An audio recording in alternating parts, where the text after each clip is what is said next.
প্রিয় দর্শক, আমরা আছি এখন রমণী ফ্যাশনে। রমণী ফ্যাশনের স্বত্বাধিকারী নিশিতা মণ্ডল, নিশু আপুর কাছে এসেছি।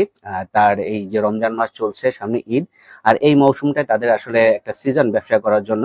আর তিনি যেহেতু একজন নারী উদ্যোক্তা এবং নারীদের পোশাক আশাক নিয়ে কাজ করেন, তো আমরা জানবো তার কাছ থেকে এই যে রমজান মাসটা তার কেমন যাচ্ছে, আর গল্প করবো একটু। সাথে থাকবেন আশা করি।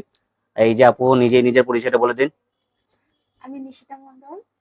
আহ, আমার ছোটখাটো শপ আছে, রমণী ফ্যাশন।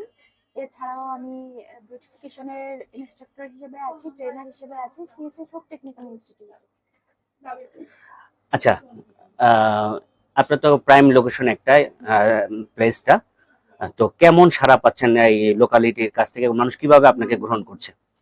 এখানে আমি অনেক ভালো পাচ্ছি, এবং হুম, সব থেকে যেটা ভালো লাগা, একদম ফার্স্ট দিন থেকে, মানে প্রথম রোজা থেকে হুম, হুম, আমার এখানে রেসপন্স অনেক ভালো, অনেক। আর কাস্টমার আছে সকাল থেকে, মোটামুটি থাকে।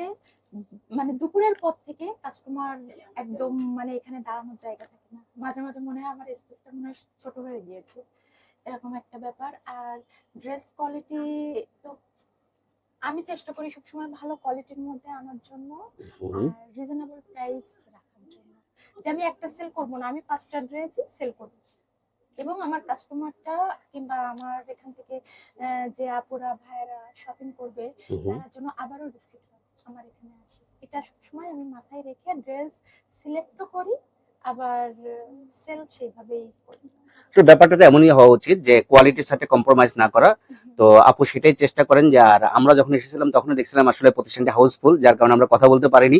এই নিরিবিলি হওয়ার জন্য প্রায় রাত 12টা বাজে আমরা তার সাথে কথা বলার সুযোগ পেয়েছি। কারণ এখন ঈদের মৌসুম এমনিতেই চলছে, এছাড়া চাপ, এক্সট্রা চাপও চলছে। আর আপুর কাস্টমারদের সাথে আমরা কথা বলে বসেছি যে তারা নিয়মিত কাস্টমার তার, এবং যারা একটা নিয়ে গেছে তারা কিন্তু আরেকজনকে নিয়ে আসতেছেন, সে আরেকটা জনকে নিয়ে আসছেন, সেভাবে রেফারেল কাস্টমার খুব বেশি, যার কারণে খুব ব্যস্ত থাকতে হয়, সময়ই পাচ্ছিলাম না। তো আপুর সাথে কথা বলবো। এখন জানছি আপনাদের এখানে কি কি ধরনের পোশাকটা পাওয়া যায়, যদি জানেন তাহলে দর্শকরা বুঝতে হ্যাঁ, পারতো। আমার এখানে আছে কটনের কালেকশন, আছে ভ্যারাইটিস কালেকশন আছে কটনের। হুম, হুম, বাটিক আছে, যেটা গরমের জন্য খুবই কমফোর্ট, হুম, এবং হুম, আমার কাস্টমার খুবই পছন্দ করে। আমার মানে আপুরা বাটিকের কোনো কালেকশন কিংবা কটন কালেকশন বললেই চোখ বন্ধ করে নিউ মার্কেট থেকে আমার এখানে চলে আসে, আচ্ছা, আচ্ছা। যতটুকুই স্পেস থাক। হ্যাঁ, এখানে তো একটা কম্পেয়ার হ্যাঁ, করার সুযোগ আছে কোন জায়গার প্রোডাক্ট হ্যাঁ, থেকে, যেমন তো নিউ মার্কেট এখানে অবস্থিত। হ্যাঁ, তারপর আছে এখানে রেসপন্স অনেক ভালো। তারপর আমি সব থেকে বেশি রেসপন্স পেয়েছি, আমি স্টিচ কালেকশন মানে বুটিক্সের কালেকশনে আমি অনেক বেশি রেসপন্স পেয়েছি। আমি ঈদের সময় আমি মানে প্রচুর পরিমাণে আমার এখান থেকে বাটিক আর কটন বের হয়েছে। এছাড়াও আছে কটনের উপরে সিম্পল কাজের মধ্যে, একটু ভারী কাজের মধ্যে, মানে কটন আইটেম বেশি। আর আরেকটা ব্যাপার না বললে নয় ভাইয়া, পার্টি ড্রেস, গর্জিয়াস ড্রেস, এটা তো ঈদের সময় প্রতিটা শপে থাকেই। হুম, হুম, হুম। এটা মানে পাকিস্তানি থেকে শুরু করে, ইন্ডিয়ান থেকে শুরু করে, ইন্সপায়ার্ড, সব টাইপস এর ভ্যারাইটিস কালেকশন আমার এখানে আছে।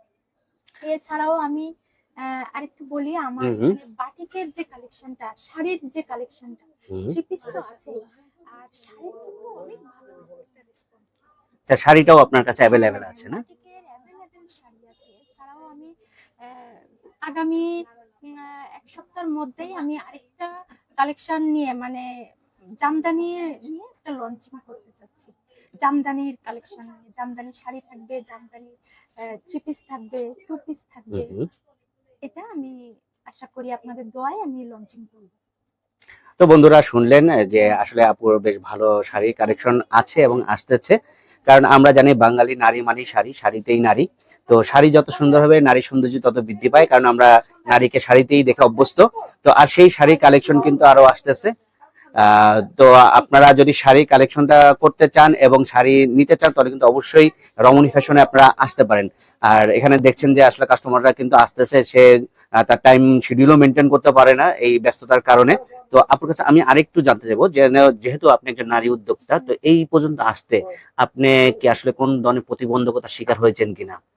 আমি যদি বলি, আমি আছে আমার ফ্যামিলি, মানে শ্বশুর বাড়ির ফ্যামিলির মোটামুটি মেয়েদের তো আসলে প্রতিবন্ধকতার শেষ থাকে না, হুম, কিন্তু হুম, আমি একমাত্র নারী, যেটা আমি গর্ব করে বলি যে আমি এমন কোনো প্রতিবন্ধকতার কখনো ফেস করি নাই, সম্মুখীন মানে হই নাই। পরিবার থেকে কোনো সমস্যা পাননি? পরিবার থেকে কখনো মানে আমার বিন্দু মাত্র কোনো দিন কোনো সময় আমার মনে হয়নি যে আমার জন্য এটা বাধা হয়ে মানে দাঁড়িয়েছে, আমার জন্য এটা আসলে আমি সামনে এগোতে পারবো কিনা। হুম হুম। আমি আমার শ্বশুর বাড়ির ফ্যামিলি থেকে অনেক সাপোর্ট পেয়েছি, আমার শাশুড়ি মা আমাকে অনেক সাপোর্ট করেছে, আর হাজবেন্ড তো এখনো পর্যন্ত আছে।